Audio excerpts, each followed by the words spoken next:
আসসালামু আলাইকুম viewers, welcome to নিদিমাস কিচেনেট। আপনারা সবাই কেমন আছেন? ইনশাআল্লাহ সবাই ভালো আছেন। আজকে আমরা রান্না করব চিকেন বিরিয়ানি। এর জন্য প্রথমে আমরা প্যানে দিয়ে দিলাম সয়াবিন তেল 6 টেবিল চামচ। এর মধ্যে আমি সামান্য লবণ মেখে আলু ভেজে নিচ্ছি।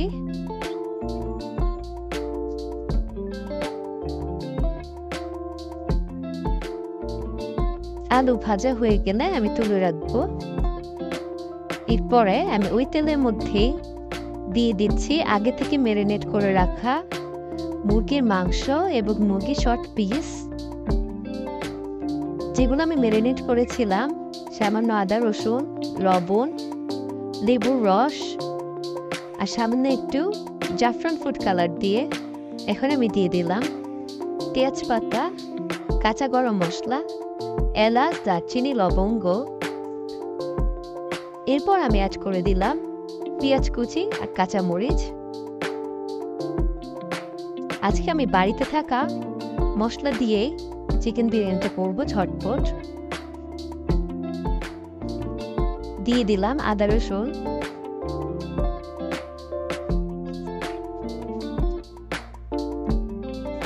একটু ভেজে দিচ্ছি ভালোভাবে, এতে করে চিকেনটা অনেক জুসি আর টেন্ডার থাকবে। এখন আমি অ্যাড করে দিব এর মধ্যে পেঁয়াজ বাটা,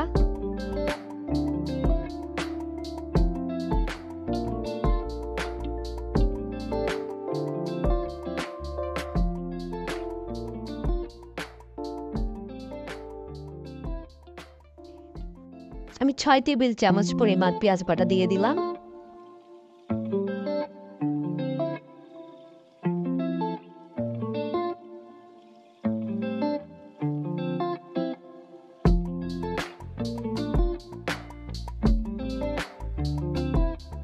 এখন আমি দিয়ে দিব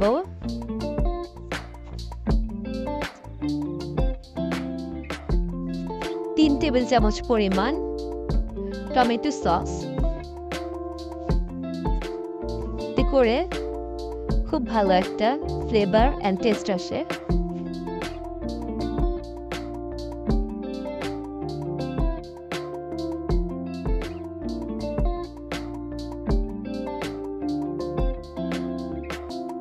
আমি আলুগুলো অ্যাড করে দিচ্ছি, যেগুলো আমি আগে ভেজে রেখেছিলাম।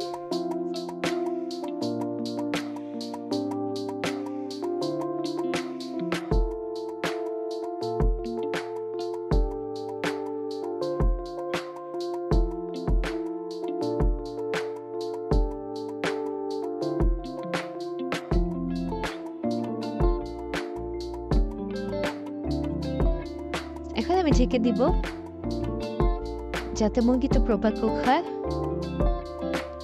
মাঝে মাঝে ঢাকনা তুলে দেখতে হবে। এখন আমি চালগুলো অ্যাড করে দিচ্ছি, যেগুলো আমি আগেই ধুয়ে রেখেছিলাম।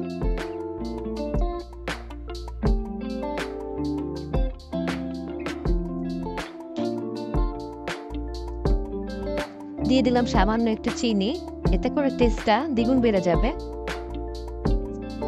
এখন আমি পরিমাণ মতো পানি দিয়ে দিচ্ছি। পানিটা আপনারা পরিমাণ বুঝে দিবেন, বেশি পানি দেওয়ার দরকার নেই, লাগলে পরে দেওয়া যাবে। এখন আমি অ্যাড করে দিলাম 1 কাপ পরিমাণ লিকুইড দুধ, এতে করে পোলাওটা অনেক ঝরঝরা হয়। দিয়ে দিলাম লবণ। মাঝে মাঝে ঢাকনা তুলে দেখতে হবে। 20 মিনিটের জন্য ঢেকে দিলাম। এখন আমি চুলার আঁচটা কমিয়ে দিব যাতে দমে হতে পারে। হয়ে গিয়েছে। এখন আমি দিয়ে দিচ্ছি 1 টেবিল চামচ পরিমাণ ঘি।